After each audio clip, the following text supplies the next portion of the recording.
চলে এসেছি আমার বাপের বাড়িতে আজকে অনেক অনেক দিন পরে, বোধহয় 1-1.5 মাসের বেশি হবে নাকি। তার মধ্যে এসেছিলাম, আমার ঠাকুমার শরীরটা একটুখানি খারাপ ছিল, তখন এসেছিলাম। তো আজকে হঠাৎ করে এসেছি, মানে আগে থেকে বলা কওয়া করে নয়। সকালবেলা মা একবার ফোন করেছিল যে তোর বাবা বাজারে যাচ্ছে, একটুখানি বাজার করবে, কারণ আমার দিদি এসছে, ও কালকে চলে যাবে, মানে আমার সাধের অনুষ্ঠান উপলক্ষে এসেছিলো। চলে যাবে, ওই দেখো খাবার রেডি করছে তোমার জন্য। সমস্ত কিছু সাজাচ্ছে গোছাচ্ছে, আর আমি তো যেই জিনিস রান্না হচ্ছে আমি আপাতত খাবো না। তো মাটন, কী গো খুশি তুমি?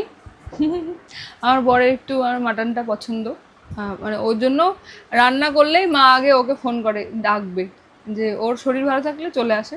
তো আজকে আসার প্ল্যান ছিল না, তারপরে এখন বিকেলবেলা আমি বললাম যে চলো এক পাক ঘুরে আসি, দিদি তো চলে যাবে কালকে, দেখা করে আসি, আর ঠাকুমাকে একটুখানি দেখে আসি।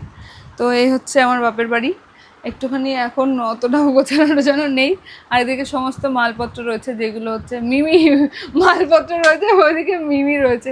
ওই যে সাদা সাদা যেগুলো দেখছো, এগুলো হচ্ছে চেয়ার কভার, মানে যেগুলো বিয়ে বাড়ি বা ইয়েতে অনুষ্ঠান বাড়িতে দেখো চেয়ারের কভার পরানো থাকে, সেগুলো আমরা তৈরি করতাম। আমি তো আগে করতাম মায়ের সাথে, বিয়ের আগে অবধি।